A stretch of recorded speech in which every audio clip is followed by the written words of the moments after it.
Yes sir look है। हाँ अच्छा ये लोग हैं ओके।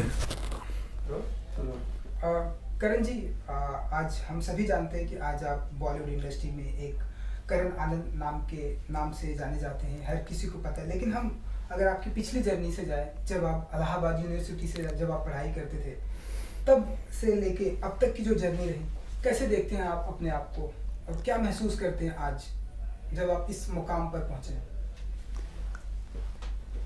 इलाहाबाद यूनिवर्सिटी से यहाँ तक का सफ़र मुश्किल भी रहा है लेकिन अच्छा था।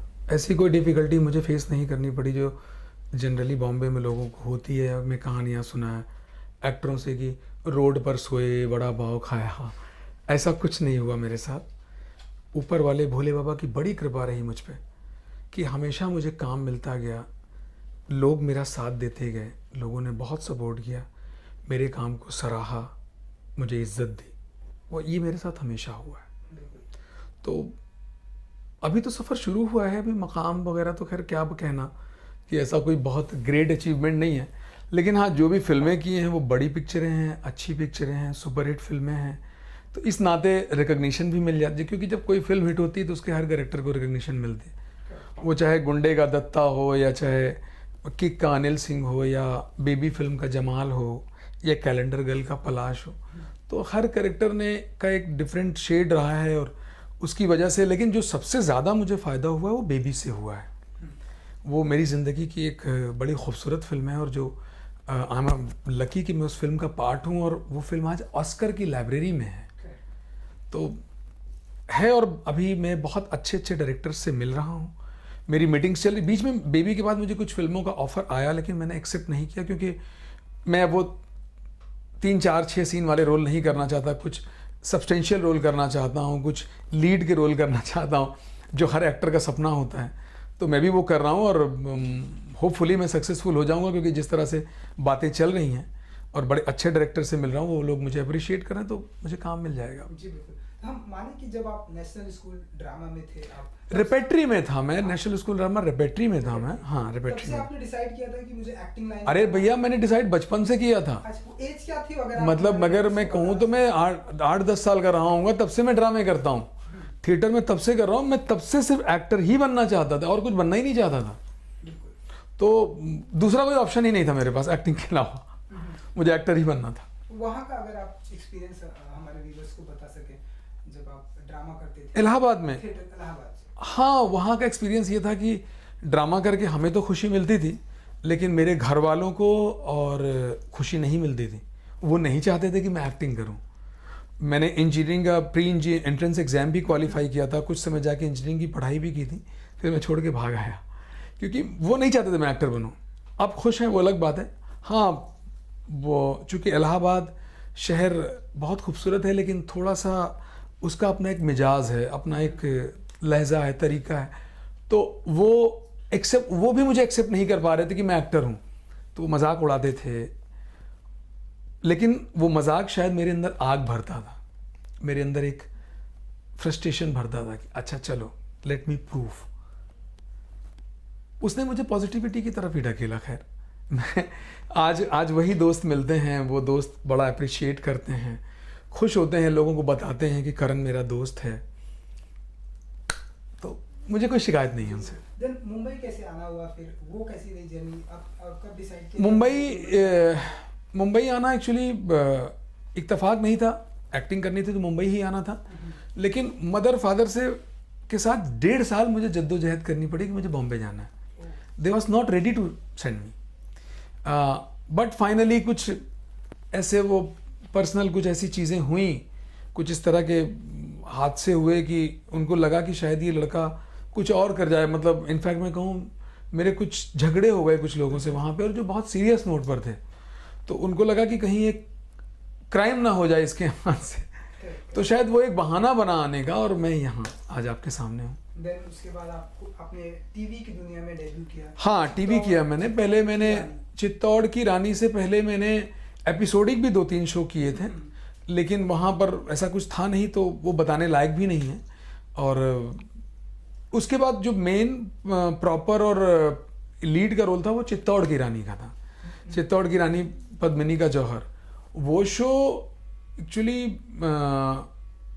नितिन देसाई जो एक बहुत बड़े इंडस्ट्री के आर्ट डायरेक्टर, वो उसके प्रोड्यूसर हैं, और जो उनके प्रोजेक्ट हेड थे वो मुझे जानते थे, और चूंकि ऐतिहासिक शो था, हिस्टोरिकल था, उसमें तलफ़ुज़ और ज़ुबान बहुत क्लियर होनी चाहिए, और by grace of God theatre करने की वजह से और नॉर्थ का होने की वजह से मेरी ज़ुबान मुझे लगता है क्लियर है, अच्छी है। तो उन्होंने एक अपने ऑफिस में ऐसे ही बोला कि ये तू स्क्रिप्ट पढ़ दे जरा।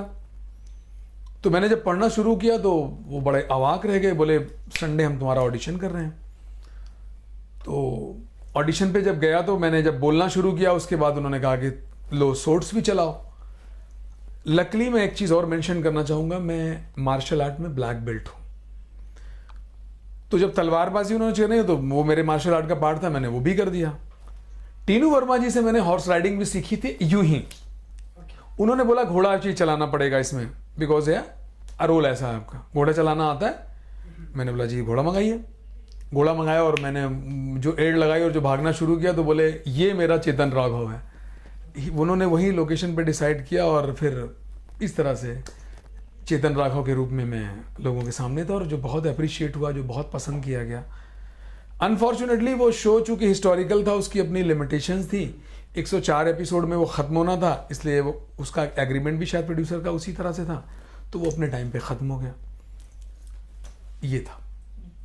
घर वालों को आपने जब बताया कि अब मैं जिसलिए मुंबई आया था, आज मुझे वो एक सीरियल भी मिल गया, एक शो भी मिल गया, उनका क्या रिएक्शन था? मम्मा या डैडी ने क्या बहुत खुश थे, और उन्होंने सारे लोगों को, रिश्तेदारों को बताया, और फिर सब रिश्तेदारों के जब उन्होंने मुझे टीवी पर देखा। लकली वो शो की शुरुआत बहुत ग्रैंडर शो था, उस वक्त का बहुत महंगा शो था। वो कैमरा ओपन ही मेरे से, वो शो ओपन ही मेरे से हो रहा था। तो जब लोगों ने देखा और मेरी आवाज़ को सुना तो मेरी आवाज़ और वो हर अदा उनको बड़ी पसंद आई। रिश्तेदारों के फ़ोन आए, दोस्तों के फ़ोन आए, दोस्तों के फ़ोन आए, और ऐसे ही रहा। जी बिल्कुल। इन बीच में जो आपकी जो जर्नी थी, वो तो लगभग स्ट्रगल वाली जो जर्नी तो काफ़ी ख़त्म हो चुकी थी अब, क्योंकि अब आपकी गाड़ी जो है नॉर्मल चल चुकी थी, आपको सीरियल भी मिल गया और एक अच्छा चल भी रहा था। तो इनमें से कोई एक ऐसी स्ट्रगल वाली मोमेंट जो आप हमें बताना चाहें कि मैंने इतना स्ट्रगल किया, जो जैसा कि आपने कहा कि वो मैं बताना नहीं चाहता, कुछ एक चीज़ें आप नहीं बताना चाहते। हाँ, एक इंसिडेंट है जो बड़ा बहुत दुख हुआ था।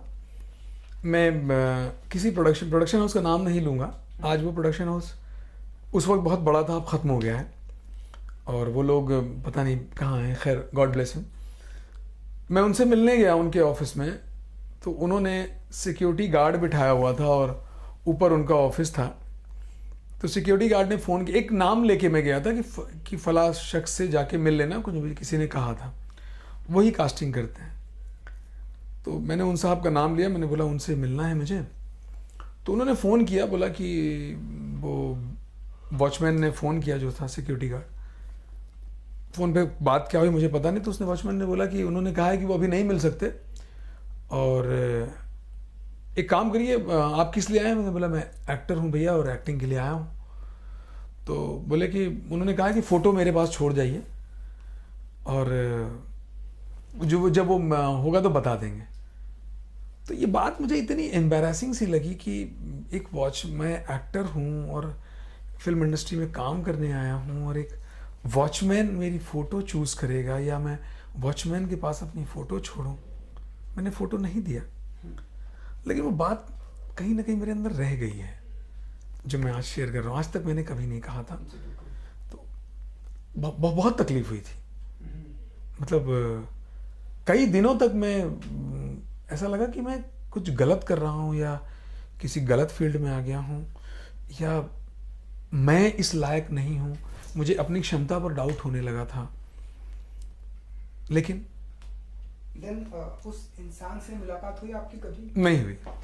मैं मिलना ही नहीं चाहा मैंने उसके बाद मेरा दिल ही नहीं किया कि मैं उनसे मिलूं, तो नहीं मिला। जी चलिए, उसके बाद आपने कई सारे ऐड भी किए, हमने देखा। हाँ, state bank of India, donor student. हाँ, ऐड का कैसा रहा एक्सपीरियंस? अच्छा रहा। ऐसा माना जाता है कि बहुत ही कम समय में आपको अपनी सारी बातें रखनी होती है। हाँ। तो बहुत ही लोग, कई सारे बड़े बड़े एक्टर हैं, वो ऐड करना बहुत ही टफ मानते हैं। आप बताइए कि आपका कैसा? नहीं, मुझे तो बहुत अच्छा लगता है। इनफैक्ट मैं एक ऐड के लिए और फाइनल हुआ हूँ, शायद मैं 14 या 15 अभी मैं डिस्क्लोज नहीं कर सकता, 9 को कंफर्म होगा चीज़ें, डेट वगैरह, तो 14 या 15 को मैं एक और ऐड शूट कर रहा हूँ।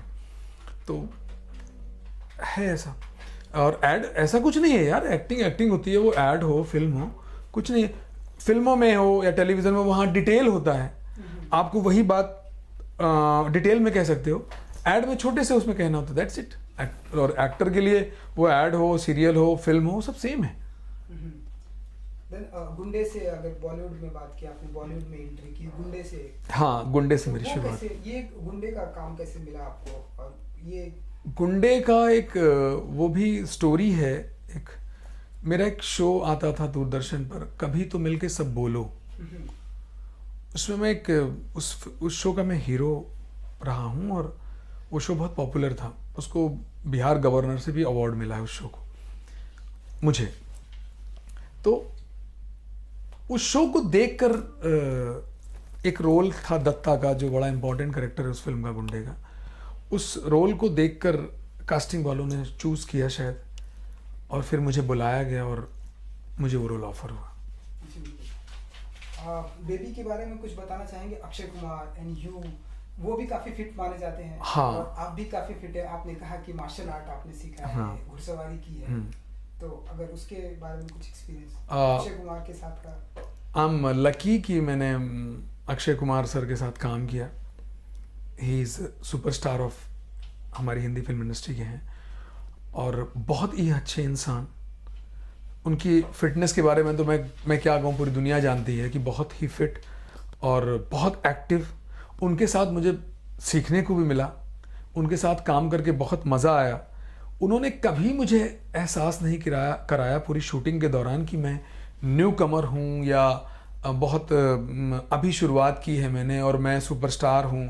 130 फिल्म थी वो बेबी उनकी। बड़ी दोस्ती थी हमारी उस शूट के दौरान इस्तांबुल में। हम लोग साथ में खाना खाते थे, मस्ती करते थे। उन्होंने बड़े प्रैंक भी किए मेरे साथ वहाँ शूट पे। कोशिश की उन्होंने, लेकिन मैं उनके बारे में, मुझे पहले से पता था कि वो प्रैंक करते, तो मैं समझ गया था, तो मैं फंसा नहीं उस जाल में, और बहुत मज़ा आया। आई कैन से कि मुझे अगर उनके साथ दोबारा काम करने का मौका मिलेगा तो I will be very happy. बिल्कुल। तो कैलेंडर गर्ल के बाद हम बॉलीवुड में और भी कोई प्रोजेक्ट देखेंगे आपको? हाँ, अब मुझे आप बड़े रोल में देखेंगे। हाँ, one of the lead character, मतलब एज अ लीड, मतलब one of the lead character होगा उस फिल्म में। अगर 4-5 कैरेक्टर लीड के, तो उसमें एक मैं रहूँगा। इस तरह से मेरी 2-3 फिल्मों की बातें ऑलमोस्ट फाइनल हैं, लेकिन प्रोफेशनल कमिटमेंट की वजह से मैं अभी डिस्क्लोज नहीं कर सकता। वो जैसी होगा मैं ज़रूर बताऊँगा। करण जी, जहाँ तक मेरा नॉलेज है, हर एक एक्टर का एक रोल होता है कि इस तरह का रोल मैं इन फ्यूचर कभी करूं, या उसकी एक एम्बिशन होता है। तो इस तरह का कोई रोल ऐसा है जो आप करना चाहते हैं? बहुत सारे रोल मिल गया हो, या आप कुछ बताना चाहें? बहुत सारे रोल ऐसे हैं। मुझे आमिर खान के कुछ रोल बहुत पसंद हैं जो उन्होंने किए हैं, सरफरोश में, गजनी में। मुझे अक्षय कुमार जी के कुछ रोल बहुत पसंद है जो उन्होंने हेरा फेरी में किया है। उस तरह का कॉमिक रोल बहुत पसंद है, मैं करना चाहूँगा। मैं हर तरह के रोल करना चाहता हूँ, मतलब कोई उसमें एक पर्टिकुलर, जैसा अजय देवगन जी ने सिंघम में किया है वैसा रोल करना चाहूँगा, सीरियस काइंड ऑफ रोल। तो एक्टर हूँ यार, सब करना चाहता हूँ। बहुत ग्रीडी हूँ, बहुत लालची हूँ, बहुत सारे रोल करना चाहता हूँ। हर अच्छा रोल जो बनाया गया है वो मैं करना चाहता हूँ। बिल्कुल। हम ऐसा माने कि अक्षय कुमार, आमिर खान, अजय देवगन, ये सभी एक्टर आपके इंस्पिरेशन हैं? आप इन सभी को फॉलो करते हैं? डेफिनेटली कहीं ना कहीं इंस्पायर करते हैं ये लोग, क्योंकि अगर देखिए कोई भी आदमी इतने सालों तक कामयाब यूं ही नहीं होता। वो जितने भी हमारे सुपरस्टार हैं, वो मिस्टर बच्चन हो, आमिर खान हो, सलमान खान हो, शाहरुख खान हो, अजय देवगन हो, अक्षय कुमार हो, ऋतिक रोशन हो, ये लोग ऐसे इतने सालों तक नहीं टिके रहते। उनमें कुछ ना कुछ, सब में सबकी अपनी अपनी क्वालिटीज़ हैं। डेफिनेटली ये कुछ ना कुछ तो हमें सिखाते ही हैं बीइंग अ एक्टर। करण जी, एक लक्ष्य के बारे में जानना चाहेंगे। डीडी पे आ रहा है, बहुत हाँ। अच्छा चल रहा है। आप प्रोड्यूस भी कर रहे हैं, आप कुछ बताइए ज़रा इसके बारे में।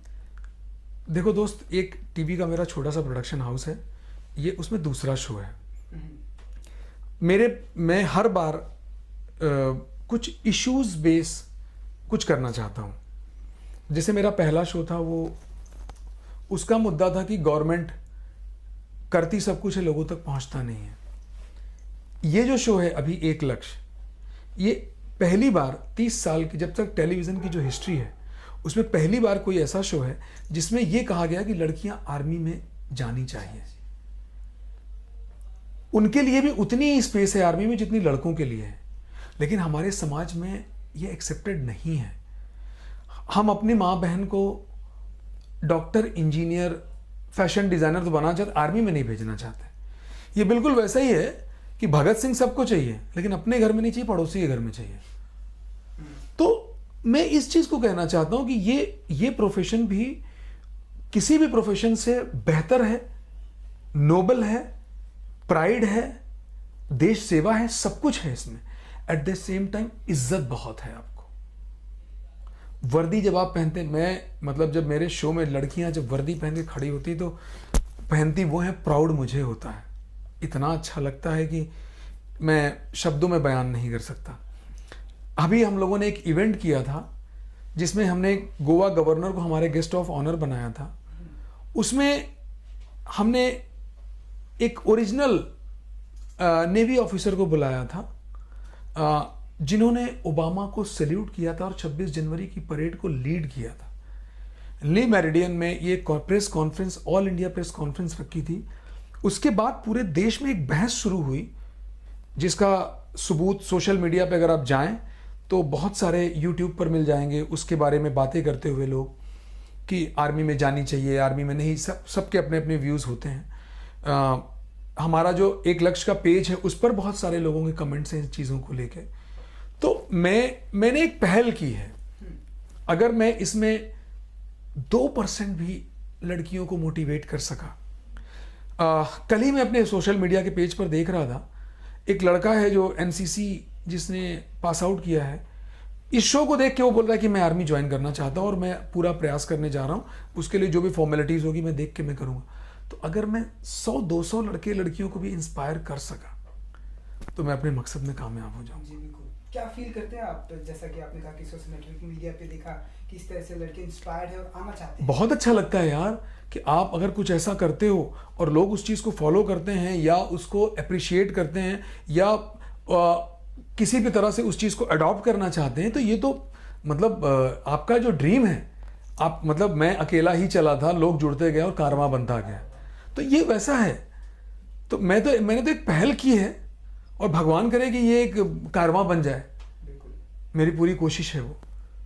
तो इसे कंटिन्यू करना चाहेंगे आप इस शो को? अगर बड़े प्रोजेक्ट भी आपके पास एज ए लीड प्रोजेक्ट भी आते हैं, अगर आपका शेड्यूल बिजी रहा वहाँ? हाँ, मैं इसको हाँ बिल्कुल। मैं देखो, इसीलिए मैं अभी टेलीविज़न नहीं कर रहा हूँ एज एन एक्टर, मैं सिर्फ फिल्में कर रहा हूँ। तो फिल्मों के लिए मीटिंग, थोड़ा सा टाइम प्रोसेस उसमें अच्छा सा होता है, टाइम मैनेजमेंट। और कोई भी फिल्म अगर मैं लीड में भी करूँगा तो 50-60 दिन में कंप्लीट हो जाएगी। प्लस अभी ये शो सेट हो चुका है। मेरी ज़रूरत स्टोरी वगैरह पे मैं पूरी हर चीज़ में पार्टिसिपेट करता हूँ, मैं शूट पे जाता हूँ, मैं डिबेट करता हूँ, मैं सारा कुछ करता हूँ, वो मैं मैनेज करूँगा। ये this show is very close to my heart, मैं सब कुछ करूँगा इसके लिए। चलिए करण जी, हमसे बात करने के लिए बहुत बहुत धन्यवाद। थैंक यू सो मच दोस्त। और मुझे भी बहुत अच्छा लगा आपसे बात करके, और आपने आज मेरी ज़िंदगी के उन पहलुओं को छुआ जो मैं भूल सा गया था, अंदर था लेकिन बातें कभी नहीं हुई थी। Thank you so much.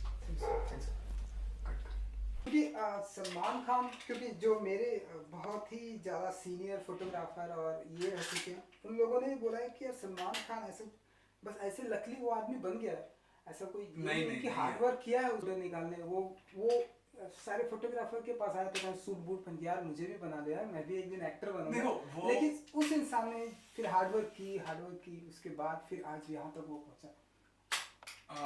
देखो अनूप, अगर मैं इस बात को ऐसे बोलूँ तो ये मैं पहले भी कह चुका हूँ, लेकिन फिर मैं बताता हूँ। मैंने उनके साथ फिल्म की है किक में हम साथ में काम किया है हमने। वो बहुत हार्ड वर्कर हैं, उनके बारे में मिसकंसेप्शन है। वो कमाल की मेहनत करते हैं। अरे कोई आदमी इतना बड़ा स्टार ऐसे नहीं होता यार, ये सब बोलने